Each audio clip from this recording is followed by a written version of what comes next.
नमस्कार, KP news के bulletin में आपका स्वागत है। मैं हूं पूजा आपके साथ। चलिए शुरू करते हैं आज की खबरों का सिलसिला। उससे पहले एक नजर आज की सुर्खियों पर डालते हैं। जिला कलेक्टर गोविंद रेड्डी ने आज किसान संपर्क केंद्र का दौरा किया। 31 जुलाई तक संपत्ति कर का भुगतान करें या कार्रवाई का सामना करें, उप मुख्यमंत्री डीके शिवकुमार की चेतावनी। कन्नड़ अभिनेता दर्शन पर हत्या के आरोप के बीच वन्यजीव मामला दर्ज। जब चिरंजीवी और पवन कल्याण को मंच पर साथ लाए पीएम मोदी। दुविधा में फंसे राहुल गांधी, वायनाड की सांसदी छोड़े या रायबरेली की, लेंगे जल्द फैसला। अखिलेश यादव ने करहल विधानसभा के सदस्यता से दिया इस्तीफा, कन्नौज के सांसद बने रहेंगे।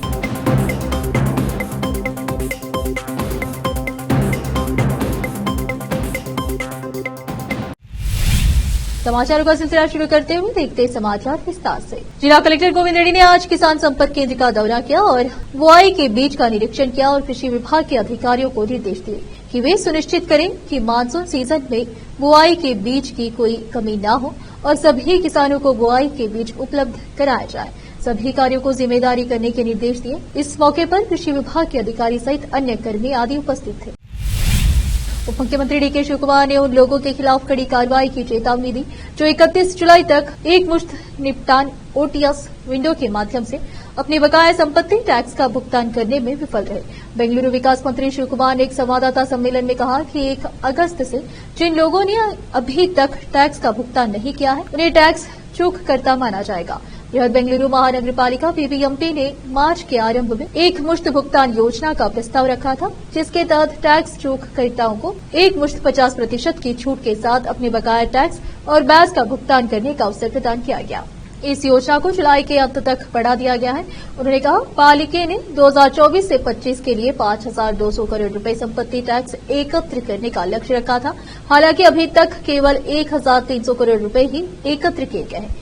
पालिका जुलाई के अंत तक इंतजार करेगी और फिर डिफॉल्टरों के खिलाफ सख्त कार्रवाई करेगी। उन्होंने कहा कि केवल 50,000 संपत्ति मालिकों ने ही ओटीएस योजना का उपयोग किया है। उन्होंने बताया कि 20 लाख संपत्तियां बीबीएमपी के पास पंजीकृत है और 4 लाख कर के दायरे से बाहर है। उन्होंने कहा, टैक्स दायरे से बाहर की संपत्ति के मालिक अपना विवरण दे सकते हैं और 90 दिनों तक इंतजार कर सकते हैं और बीबीएमपी उनके दरवाजे पर खाता पहुंचा देगा।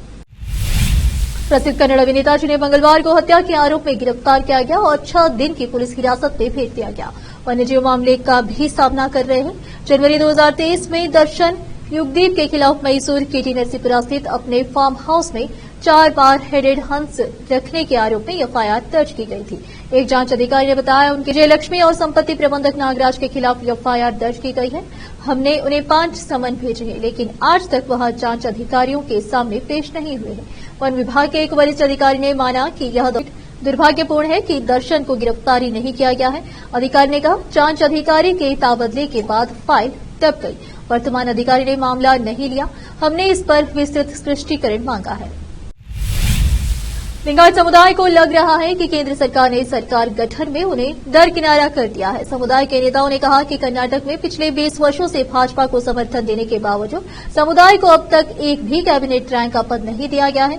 तुमकुरू लोकसभा क्षेत्र से जीतने वाले लिंगायत वी सोमन्ना को रेल राज्य मंत्री बनाया गया है। अखिल भारतीय वीरशैव महासभा की सचिव रेणुका प्रसन्ना ने कहा कि कर्नाटक से 2 ब्राह्मण निर्मला सीतारमण और प्रहलाद जोशी मोदी मंत्रिमंडल में जगह बनाने में सफल हुए हैं, जबकि लिंगायत समुदाय से केवल एक ही मंत्री है। उन्होंने कहा, लिंगायत लोग तब खेलने आते हैं जब काम करना होता है और केशव कृपा भाजपा मुख्यालय तब आते हैं जब फल प्राप्त करना और उसका आनंद लेना होता है। पूर्व नौकरशाह और जागतिका लिंगायत आंदोलन के प्रमुख एसएम जमादर ने कहा, मंत्रिमंडल में लिंगायतों का प्रतिनिधित्व खराब है और भाजपा को अगले चुनाव में इसकी कीमत चुकानी पड़ेगी। राजनीतिक विश्लेषक प्रोफेसर पीएस जयरामू, जो कि बेंगलुरु विश्वविद्यालय में राजनीति विज्ञान के पूर्व विभाग अध्यक्ष हैं, उन्होंने कहा कि यह अपरिहार्य है क्योंकि सरकार के लिए गठबंधन की मजबूरी है।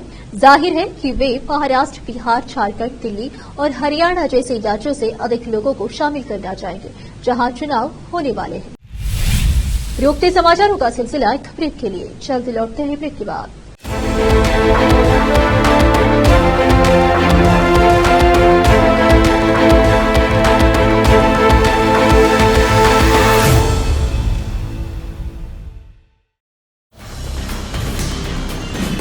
हिंदुस्तान के हर कोने में हम हैं मौजूद। 24 घंटे हालात पर गहरी नजर, खबरों से जुड़े चुपते सवालात और आपको दिखाता है धार्मिक, सामाजिक, राजनीतिक, लोकल और इंटरनेशनल न्यूज की सबसे बेहतर कवरेज, जो आपको रखती है हर पल बाखबर। देश और दुनिया भर की खबर के लिए देखते रहें केपी न्यूज 24/7। ब्रेक के बाद आपका स्वागत है। आइए देखते हैं देश के अन्य समाचार। तेलुगु देशम पार्टी टीडीपी के अध्यक्ष चंद्रबाबू नायडू ने बुधवार को आंध्र प्रदेश के मुख्यमंत्री पद की शपथ ली। उन्हें राज्यपाल एस अब्दुल नजीर ने पद और गोपनीयता की शपथ दिलाई। वहीं दक्षिण भारत के सुपरस्टार और जनसेना पार्टी के संस्थापक पवन कल्याण ने उप मुख्यमंत्री पद की शपथ ली।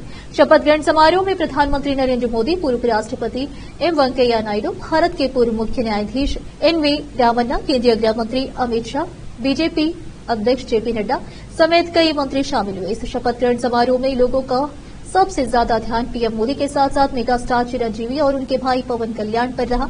आपको बता दें कि शपथ ग्रहण समारोह का एक वीडियो सामने आया है।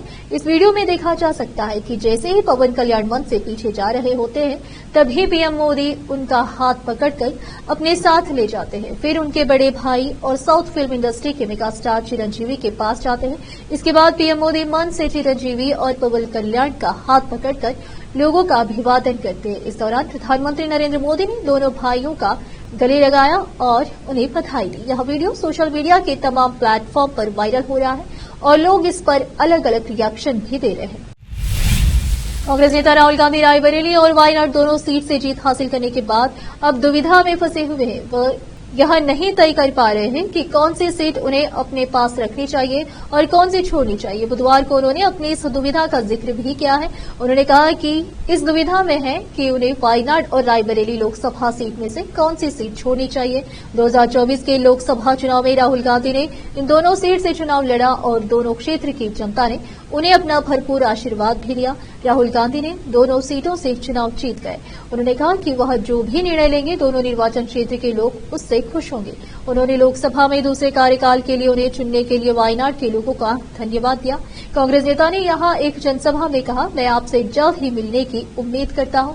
मेरे सामने दुविधा है कि मैं वायनाड का सांसद बना रहूं या रायबरेली का। मैं उम्मीद करता हूं वायनाड और रायबरेली दोनों ही मेरे फैसले से खुश होंगे। लगातार दूसरी बार वायनाड लोकसभा सीट से भारी अंतर से जीत हासिल करने के बाद यह उनकी राज्य में पहली यात्रा है।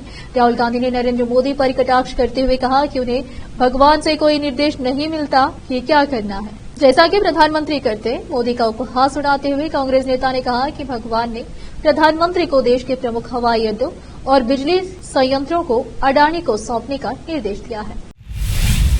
समाजवादी पार्टी के राष्ट्रीय अध्यक्ष अखिलेश यादव ने करहल विधानसभा से सदस्यता पद से इस्तीफा दे दिया।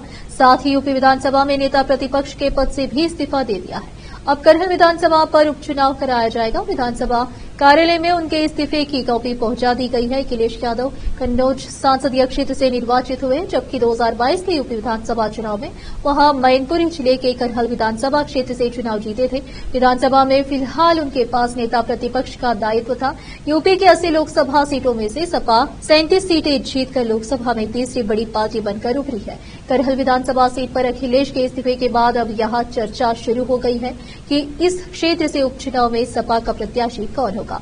सूत्रों का दावा है कि तेज प्रताप यादव को करहल सीट से उपचुनाव लड़ाया जा सकता है। तेज प्रताप यादव बिहार में राजद के राष्ट्रीय अध्यक्ष लालू प्रसाद यादव के दामाद हैं। उनकी शादी लालू की बेटी राजलक्ष्मी से हुई है।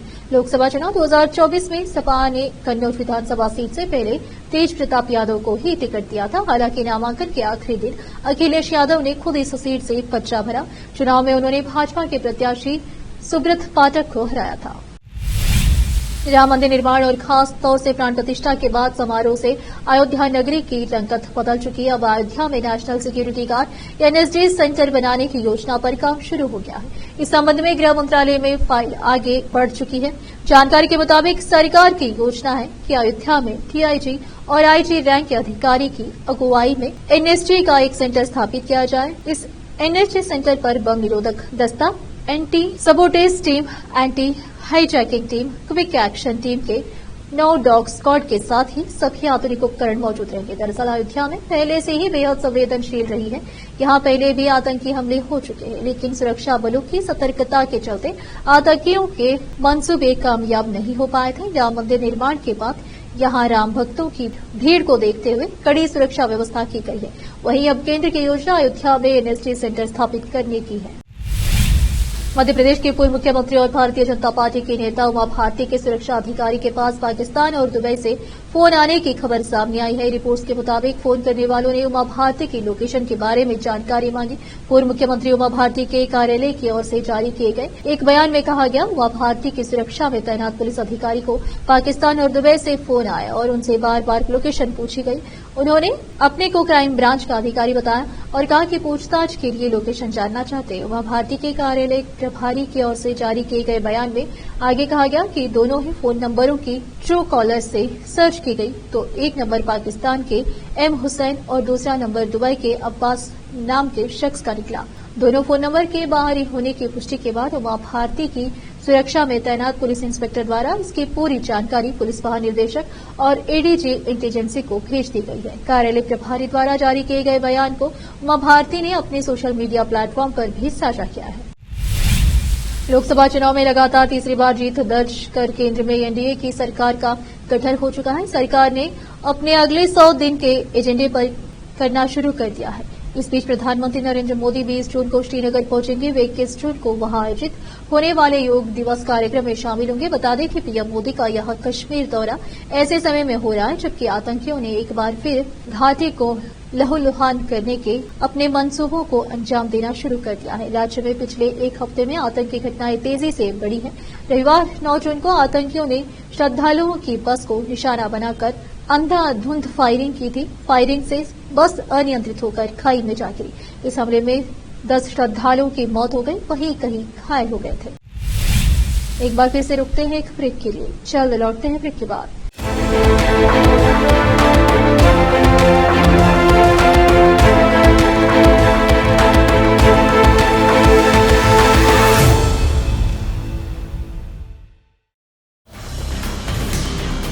हिंदुस्तान के हर कोने में हम हैं मौजूद। 24 घंटे हालात पर गहरी नजर, खबरों से जुड़े चुपते सवालात और आपको दिखाता है धार्मिक, सामाजिक, राजनीतिक, लोकल और इंटरनेशनल न्यूज की सबसे बेहतर कवरेज जो आपको रखती है हर पल बाखबर। देश और दुनिया भर की खबर के लिए देखते रहें केपी न्यूज 24/7। ब्रेक के बाद आपका स्वागत है। आइए अब देखते हैं अंतर्राष्ट्रीय समाचार। इस सप्ताह के आखिर में शुरू हो रही हज यात्रा से पहले हज जायरीन बड़ी संख्या में सऊदी अरब के मक्का पहुंचने लगे हैं। सऊदी अधिकारियों के अनुसार मंगलवार तक 15 लाख से अधिक विदेशी हज जायरीन मक्का पहुंच चुके हैं। अधिकतर जायरीन दुनिया भर के अलग अलग देशों से हवाई मार्ग से यहां पहुंचे हैं। अधिकारियों के मुताबिक शुक्रवार को आधिकारिक तौर पर शुरू हो रहे हज के लिए और भी लोगों के पहुंचने की उम्मीद है। इसके अलावा सऊदी अरब में रहने वाले हजारों मुसलमान और अन्य लोग भी हज में शामिल होंगे। सऊदी अधिकारियों ने बताया कि उन्हें उम्मीद है कि इस साल हज यात्रा में शामिल होने वाले लोगों की संख्या 2023 से ज्यादा होगी। उन्होंने बताया कि 2023 में 18 लाख से ज्यादा लोगों ने हज किया था, जबकि कोविड वैश्विक महामारी से पहले 2019 में 24 लाख से ज्यादा मुसलमानों ने हज किया था। फिलिस्तीनी मंत्रालय के अनुसार इस महीने की शुरुआत में मक्का पहुंचने वाले हज जायरीनों में 4200 फिलिस्तीनी लोग भी शामिल हैं। मक्का की विशाल मस्जिद में मंगलवार को हज जायरीनों की भारी भीड़ दिखाई और उन्होंने काबा के चारों ओर 7 बार घूमकर एक अनुष्ठान पूरा किया। कुवैत के मंगाफ शहर की एक इमारत में आग लगने से 40 लोगों की मौत हो गई है। इसमें कई भारतीयों के भी मारे जाने की आशंका है। इस घटना पर विदेश मंत्री एस जयशंकर ने भी दुख व्यक्त किया है। उन्होंने एक्स पर लिखा कि इस घटना की खबर से गहरा सदमा लगा है। कथित तौर पर 40 से अधिक मौत हुई है और 50 से अधिक को अस्पताल में भर्ती कराया गया है। हमारे राजदूत शिविर में गए हैं। हम आगे की जानकारी का इंतजार कर रहे हैं। उन लोगों के परिवारों के प्रति गहरी संवेदना, जिन्होंने दुखद रूप से अपनी जान गंवाई है। जो लोग घायल हुए हैं, उनके शीघ्र और पूर्ण स्वास्थ्य होने की कामना करता हूं। हमारा दूतावास इस संबंध में सभी संबंधित पक्षों को पूरी सहायता प्रदान करेगा। इसके लिए हेल्पलाइन नंबर 9656550246 भी जारी कर दिया गया है। कुवैत के दक्षिणी शहर मंगाफ में एक इमारत में आग लगने से कम 40 लोगों की मौत हो गई। देश के सरकारी मीडिया ने बुधवार को यह जानकारी दी। स्थानीय मीडिया ने बताया कि इमारत में मलयालम लोगों की बड़ी आबादी रहती है। मृतकों में 2 तमिलनाडु और 2 उत्तर भारत के थे। हालांकि अधिकारियों की ओर से आधिकारिक पुष्टि अभी भी बाकी है। फिर से एक नजर सुर्खियों पर। जिला कलेक्टर गोविंद रेड्डी ने आज किसान संपर्क केंद्र का दौरा किया। 31 जुलाई तक संपत्ति कर का भुगतान करें या कार्रवाई का सामना करें, उप मुख्यमंत्री डीके शिवकुमार की चेतावनी। कन्नड़ अभिनेता दर्शन पर हत्या के आरोप के बीच वन्यजीव मामला दर्ज। जब चिरंजीवी और पवन कल्याण को मंच पर साथ लाए पीएम मोदी। दुविधा में फंसे राहुल गांधी, वायनाड की सांसदी छोड़े या रायबरेली की, लेंगे जल्द फैसला। अखिलेश यादव ने करहल विधानसभा के सदस्यता से दिया इस्तीफा, कन्नौज के सांसद बने रहेंगे।